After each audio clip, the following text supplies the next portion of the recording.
Hi மக்களே, இன்னைக்கு காலையில குளிச்சுட்டு மங்களகரமாக புடவை பூ பொட்டுன்னு எங்கே கிளம்பி போயிட்டுருக்கேன்னா புட்லூர் கோயிலுக்கு தான். நிறைய பேருக்கு தெரிஞ்சிருக்கும். ரொம்ப நாள் கழித்து ட்ரெயினில் போனாலும் பிரேம் எனக்கு நிறைய ஸ்நாக்ஸ்லாம் வாங்கிட்டு வந்திருந்தார்.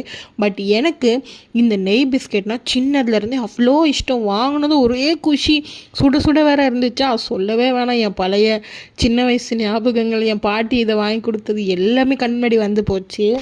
உங்கள் யாருக்குன்னா இந்த நெய் பிஸ்கெட் பிடிக்கும்னா ரெட் ஹார்ட் கமெண்ட் பண்ணுங்கள். ஸோ தட் ரொம்ப நேரம் ட்ராவல் பண்ணதுக்கப்புறம் 2 பேரும் புட்லூர் கோயிலுக்கு போகலாம் அப்படின்ட்டு நடந்து ரயில்வே ஸ்டேஷன்லேருந்து பூ பழம் எல்லாம் வாங்கிட்டு கோயிலுக்கு போயிருந்தோம். எதனால் போனோம்லாம் தெரியல. அன்றைக்கி அமாவாசை, சரி சும்மா தான் இருந்தோம், வெள்ளிக்கிழமை போகலான்னு சொல்லி கிளம்பி போனது தான். போகிற வழியெல்லாம் நிறைய நாய்ங்க பசியோட வயிறெல்லாம் ஒட்டி இருந்துச்சு. எனக்கு தெரியும் முன்னாடி இந்த மாதிரி நாய்ங்களை பார்த்தா என் மனசு தாங்காதுனால 2 பை டைகர் பிஸ்கெட் ஆல்ரெடி வாங்கி பேக்கில் வச்சு தான் எடுத்துகிட்டு போயிருந்தேன். ஸோ தட் அது எல்லாத்துக்கும் ஃபீட் பண்ணதுக்கப்புறம் தான் ஒரு திருப்தியே. ரொம்ப சின்ன வயசில் வந்தது இந்த கோயிலுக்கு. அதுக்கப்புறம் இப்போ தான் வரேன். இப்போ கொஞ்சம் டெவலப்லாம் ஆகி 20 ரூபாய்க்கு தனி கியூ, 50 ரூபாய்க்கு தனி கியூன்னு பிரிச்சுலாம் விட்டுருந்தாங்க. ஸோ 50 ரூபா கியூவில் தான் நிற்கிறோம். பட் அதுவே இவ்வளோ பேர். அப்போ பார்த்துக்கோங்க. அன்றைக்கி வேறு அமாவாசையாக சொல்லவே வேணாம், செம்ம கூட்டம். ரொம்ப நேரம் நின்று மாடி ஏறி இறங்கி லைனில் நின்று அதுக்கப்புறம் தான் உள்ளே போனோம்.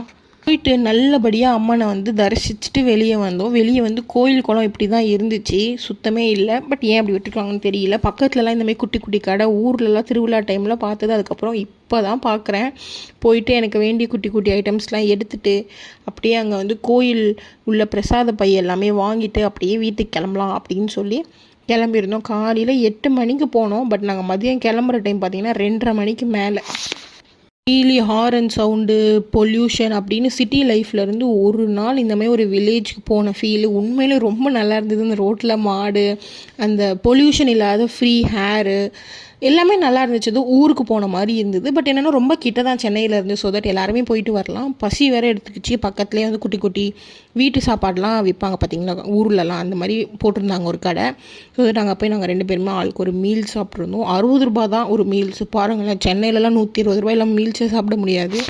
அங்கே வேற ஒரு நாய் வந்து இருந்துச்சா, எனக்கு ஒரு பிஸ்கெட் காலி ஆகிடுச்சி. பக்கத்தில் ஒரு ஐஸ் வண்டியில் வந்து எனக்கு ஒரு ஐஸும் வாங்கிட்டு அந்த நாய்க்கு பிஸ்கெட்லாம் வாங்கி அதுக்கும் போட்டு நானும் சாப்பிட்டுட்டேன். செம்ம வெயிலுங்க மதியானம். அப்படியே ரயில்வே ஸ்டேஷன் வந்து சென்னை ட்ரெயின் வேறு ஏறி நல்ல கம்ஃபர்டபுளாக கீழே சப்பலாங்கால் போட்டு உட்கார்ற மாதிரி இந்த டோரு பக்கத்துலேயே நல்லா உட்காந்துட்டேன். பிரேம் வந்து சீட்டில் உட்காந்துட்டார். அப்படியே கொஞ்சம் நேரம் ட்ராவல் பண்ணி ஊருக்கு வந்து சேர்ந்துட்டோம் ஃப்ரெண்ட்ஸ். இதே மாதிரி அடுத்த விலாகில் பார்க்கலாம். பாய். சப்ஸ்கிரைப் பண்ணிக்கோங்க.